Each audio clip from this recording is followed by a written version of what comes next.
Hi, everyone. Judge Andrew Napolitano here for Judging Freedom. Today is August 26, 2024. Professor Jeffrey Sachs will be with us here in a moment on why does the United States still act like it's king of the hill? But first, this. A divisive presidential election is upon us, and the winner is gold. Let me tell you what I mean. Since 2016, our national debt has grown a staggering 70%, and gold has increased by 60%. Do you own gold? I do. I bought my gold in February 2023, and it has risen 33%. You've heard me talk about Lear Capital, the company I trust. Let me tell you why. Recently, Kevin DeMeritt, who is the founder and CEO of Lear, assisted the FBI in discovering a nationwide gold theft ring. And because of Kevin's good work, the FBI caught these people before they could steal anymore. That's why I have been saying the people at Lear are good people. They believe in America. They believe in their product, and they're honest to the core. So take action right now, my friends. Call 800-511-4620 or go to LearJudgeNap.com. Protect your savings and retirement before it's too late. 800-511-4620, LearJudgeNap.com. Remember, hope is not a strategy, but gold is. Professor Sachs, welcome here, my dear friend. Since we were together last, Israel and Hezbollah have exchanged rocket fire. Do you have any grasp or any analysis on the significance of this? Well, I think it's very significant. Israel is still trying to provoke a wider war. And at the same time, Israel is extraordinarily vulnerable. While in this round, Israel attacked Hezbollah first and apparently disrupted to some extent Hezbollah's attack. The fact of the matter is that Hezbollah can deliver missiles to hit Israel, and Israel can't stop it. It can, to some extent, preempt it, but it can't stop it. Israel is trying, therefore, to bring the United States into a wider war, specifically a war with Iran, which would be perhaps World War III. The U.S., I think, is resisting. It absolutely should resist. Israel keeps trying to provoke a wider war, which could be completely disastrous. The one thing that Israel does not do is negotiate over the political crisis. This is a crisis in the Middle East made by Israel's refusal to negotiate with Palestine. That's the whole story. And until today, every solution Israel wants is a solution of war. And since it can't win on its own, it wants to draw the United States into that war. But that would draw in Russia and others, and it could be world ending. So Israel is on the wrong track, and we understand what's happening as being extremely dangerous. And dangerous to Israel, by the way. They're gambling with their own future and own survival. Alistair Crook, Larry Johnson, Ray McGovern have all opined earlier today on this program that Israel is practically on a suicide mission. I think that's right. I don't think it isn't in their view suicidal, but it is on a path that could lead to their self-destruction because it's completely reckless what they're doing. General Yitzhak Brick, the Major General retired, said in Haaretz over the weekend, the war has lost its purpose. Israel will collapse in a year. Netanyahu has decided to die with the Philistines. He has lost his humanity, his morality, his norms, his values, and his sense of responsibility. Pretty damning. That's pretty heavy stuff. But it's understandable. Israel is absolutely pursuing a path of war, violence, torture, assassination that can lead nowhere for Israel's security. It can only lead to a catastrophe. Does Israel have competent, respected diplomats? Well, the diplomats that have been on display in the Netanyahu government have been obnoxious. I have to say, I've watched many of them at work close up, and they absolutely believe that shouting into the face of the world is somehow good for Israel. It's shambolic. I've seen it. I've written about it. How bad the diplomacy is, because Israel doesn't believe in diplomacy. Israel believes in crushing the opposition, crushing the Palestinians, crushing anyone that stands in its way. And since it can't do it, it believes that it can induce the United States to do it. Here's fodder for your cannon. Here's Danny Danon, the former Israeli ambassador to the UN, now a roving Israeli ambassador, just a few days ago at the United Nations Security Council. The representative of the Palestinian Authority is still here. He has been sitting in that chair for 20 years. You have accomplished absolutely nothing. Since October 7th, you have delivered hundreds of speeches, yet you have never uttered anything even resembling a condemnation of Hamas. Mr. Mansour, if you cannot condemn them, you are one of them. You do not represent the Palestinian people. Mr. Mansour, you are a terrorist in a suit. I demand you to condemn Hamas. If you do not condemn them, you are one of them. Doesn't sound like it's a productive negotiation or diplomacy to me. I know Ambassador Riyad Mansour quite well. That is the Palestinian ambassador. He's extremely impressive, very professional, extremely decent. And the words from this Israeli former ambassador are vile.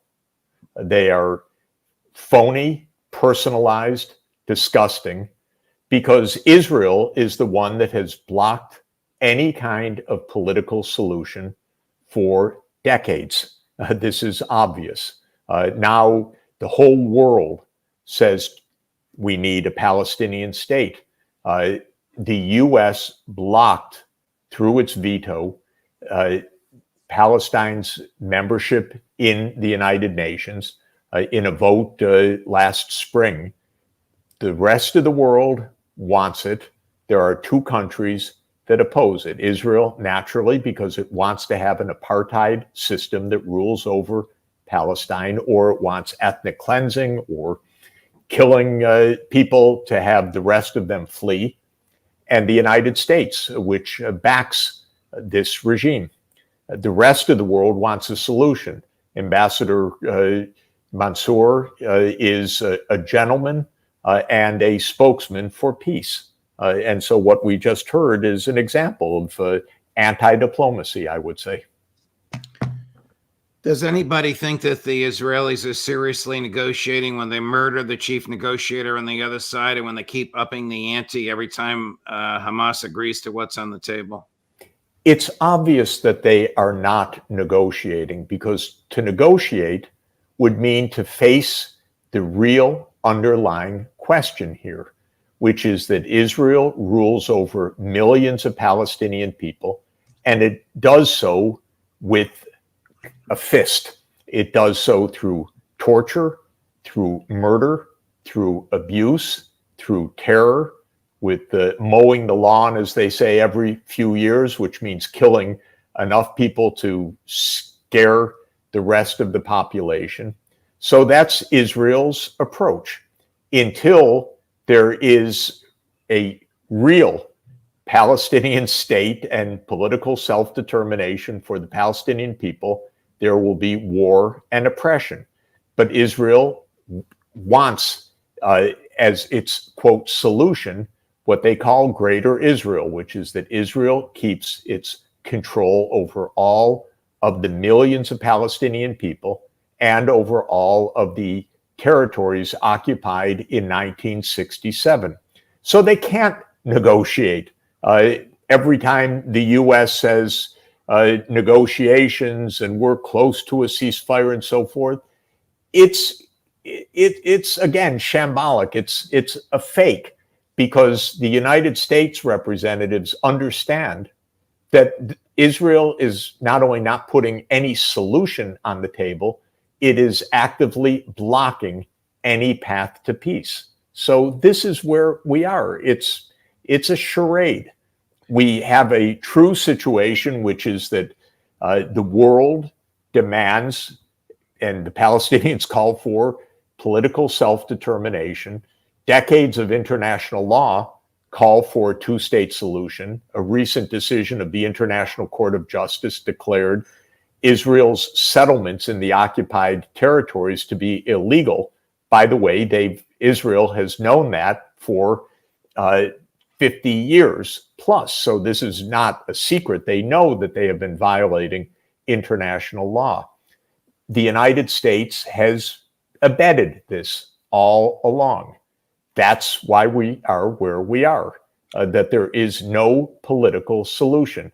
I always like to emphasize and remind people of the famous maxim of the war theorist von Clausewitz, who wrote in the 1830s, and he wrote the magnum opus on war. On War is the title, actually. Right. And he said that war is the continuation of politics with other means. When you see a war, think politics. Israel's politics is the politics of domination and apartheid. It's straightforward. It's not hidden. It's what they say to each other. It's what these ministers talk about. It's been the purpose of Netanyahu and his party, Likud, from the start. So with that, there is total political blockade. The United States government mumbles, and it literally mumbles most of the time, we want a two-state solution, we want a two-state solution. But then it says it must be agreed by the two parties. Well, that's an absurdity. That really means, if you decode it, and it's not hard to decode, that the United States will arm Israel to veto the two-state solution. That's been what's happening. That's been what's happening for decades. Right. So this is very straightforward. Israel does not want peace except on its terms of full domination. And they don't hide it. This is the platform of the key ministers of this government. Transitioning to Ukraine and Russia, can any serious argument be made that Ukraine invaded Russia on its own, that the U.S. did not know about it, approve it, and orchestrate it? The same with Great Britain and the same with the rest of NATO? Of course not. Everything that Ukraine does is not only known, but it's aided and abetted by the United States, by the UK, by Poland. That's what NATO is. This is a NATO war. So of course not. It's not even an issue. Where is it going to get them? Wasn't this a foolish charade to win a propaganda war? I mean, it's all it is going to do is cause more death and more destruction, unless, of course, the geniuses in the State Department want to make sure this war doesn't end before November 5th. This incursion into Kursk is an incursion in the north into sparsely populated rural areas. It has no tactical or strategic value in the real battles that are going on the contact line. There is one theory that a goal of the incursion into Kursk was to capture the Kursk nuclear power plant. That's a plausible back reading of this. Ukraine did not do so. It will not do so. It failed to do so, though it apparently shot some drones at the Kursk nuclear power plant, which is completely reckless to do. But in every other way, this is a sideshow. It means absolutely nothing. And in the meantime, Russia is making significant advances in the core of the conflict area in the Donbass. And Ukraine's defenses not only are weak and in some places crumbling, but they were completely undercut by moving battalions and even brigades from the contact line to the Kursk region for this temporary action, which has been stalled and stopped, and eventually all of those Ukrainians that went in are going to be dead, or they're going to retreat. It's not going to take a long time. Are there any countries that respect or trust the United States? There are countries that fear the United States because the U.S. Is capable of destabilizing countries. Countries are afraid of the CIA or U.S. military bases in their countries. There are a few countries that are financial partners or industrial partners of the U.S. military-industrial complex, which is raking in a lot of money from these wars right now. So some of the big arms producers in Europe are making some money. But if you look at public opinion in Europe, not so much about their attitudes to the United States, but their attitudes to their own governments, there's not a government in Europe among the NATO alliance that has popular support. What's happening right now is that just as in the United States, where people are really tired of Biden, don't like this administration, think the U.S. is on the wrong track, don't support the foreign policy, don't support the economic policy. This is pretty much true across all of the NATO countries right now. Some even governments are held in even more disdain than Biden is by a majority in the United States. If you look at France, President Macron's ratings, or Scholz's ratings in Germany, they're around 20% approval rating right now. This is completely against what the people themselves feel is in their interests. And all over the world, there is high anxiety because of the spread of war and all the loose talk about expanding war and, oh yeah, don't get scared of nuclear war. Be scared. This is my main advice everywhere. Let's stay away from the cliff.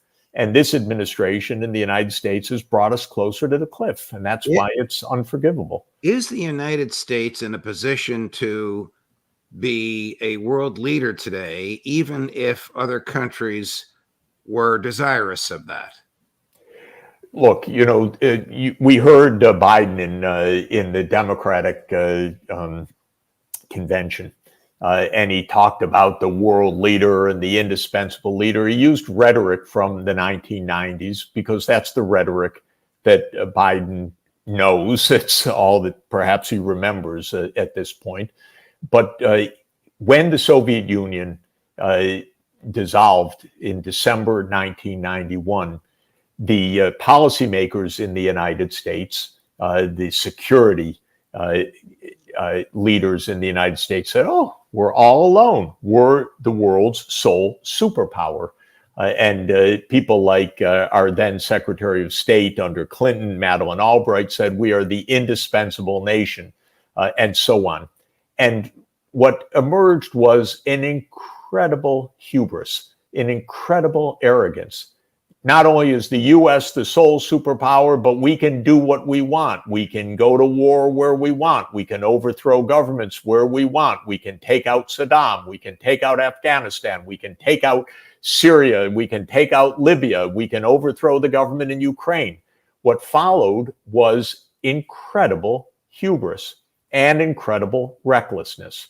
Well, we now have a debt that is 100% of GDP because we have fought trillions and trillions of dollars of useless wasteless, wasted,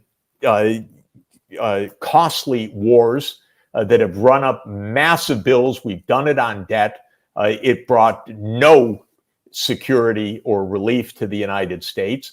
And in the meantime, China has become, of course, a world-leading power. Russia has become a lot more powerful. India is becoming a world-leading power, the most populous nation in the world, and nuclear power and a technology power.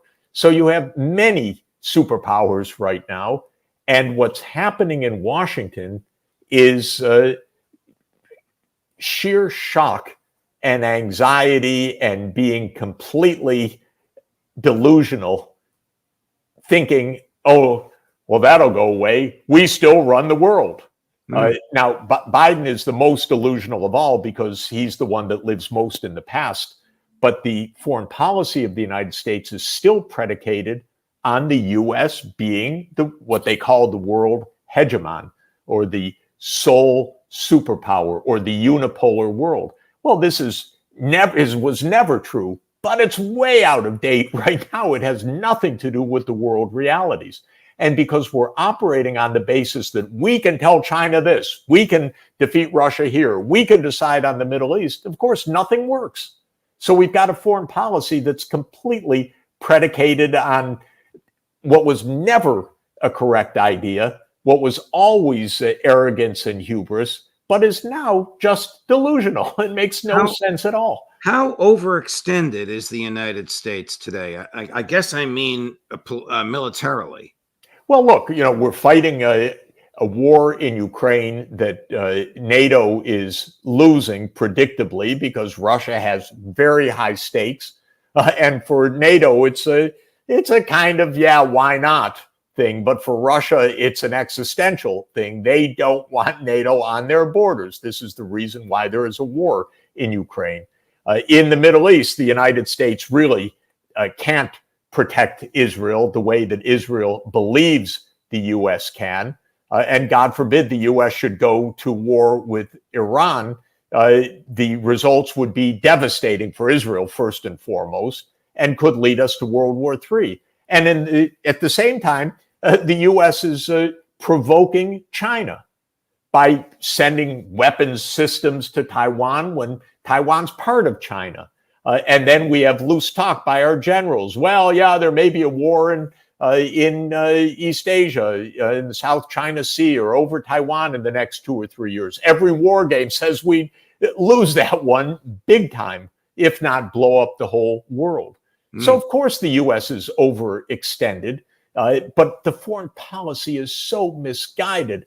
If we just dealt diplomatically with China, if we just dealt diplomatically with Russia, if we dealt diplomatically with India, if we did it on a basis of respect, not on bluster and threats and telling them who runs the world and so forth, but actually tried to solve problems, we would be a lot safer, and we could actually cut sharply. We have 750 overseas military bases. Are you kidding? Then for in what? About 80 countries. Exactly. And it does nothing for U.S. security. It's extraordinarily costly. It has been a predicate of so many irresponsible U.S. actions, whether it's regime change operations or wars that we should never have started and never have been in. I'm thinking of Libya or Syria, or now Ukraine. These are wars of choice. So we're wildly overextended, especially when you have the experience that I do regularly. When I come home, each time, go through the elevator's broken, the walkway's broken, the Amtrak doesn't work. I'm sorry to personalize it, but our infrastructure is breaking down. You and I use the same airports, LaGuardia, Newark, JFK. They are owned by the Port Authority of New York and New Jersey. That is the richest, free government in the United States of America, and they can't get their escalators and elevators to work. We don't get anything to work in our country anymore. Last time I took Amtrak back from Washington to New York, it broke down. We had to run out of Amtrak to get a local New Jersey train to get back into the city. And then the next day, the electricity broke down on the Amtrak line from New York to Boston, 8 hours delayed. I've been on trains all the last 2 months throughout Asia and throughout Europe. Never did that happen one moment. I neglected to run a little clip before, and Chris did a lot of work to get the translation. Here is Hassan Nasrallah, the head of Hezbollah, yesterday responding after the Sunday morning back and forth between Hezbollah and Israel. And obviously there's the translation into English. It is normal that the resistance announced its commitment and steadfastness to respond to this tyrant aggression so that we can balance the equation that has cost us blood and sacrifice over decades. This is something we cannot forgive. You know, Hezbollah has for an hour and a half. That was what we thought was the essence of what he was saying. Hezbollah has, by some counts, 150,000 missiles that it can fire, rockets that it can fire into Israel. Does Israel have that many? I know, and I don't know the count. And as you know, you've got lots of great military experts to talk to, but there is a general feeling that the so-called Iron Dome cannot really protect Israel from Hezbollah.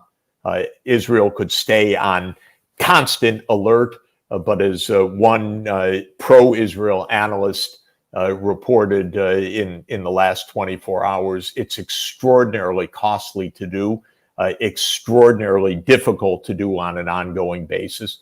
And Hezbollah is not the only one that can attack. The Houthis have thoroughly disrupted trade that goes through the Red Sea and the Suez Canal. Iran has tremendous capabilities as well. Israel is not going to win on the battlefield. Israel can protect itself only through peace and diplomacy and a two-state solution. Professor Sachs, thank you very much for your analysis, deep analysis on all of this. Very, very much appreciated. Great to be with you. You're back in New York after all your traveling. We'll see you again next week. Excellent. Thank you so much. Thank you. Coming up tomorrow at 1:15 in the afternoon, the one and only Pepe Escobar. At 2 o'clock in the afternoon, Matt Ho. At 3 o'clock in the afternoon, Lieutenant Colonel Karen Kwiatkowski. And at 4 in the afternoon, the always worth waiting for Professor John Mearsheimer. Judge Napolitano for Judging Freedom.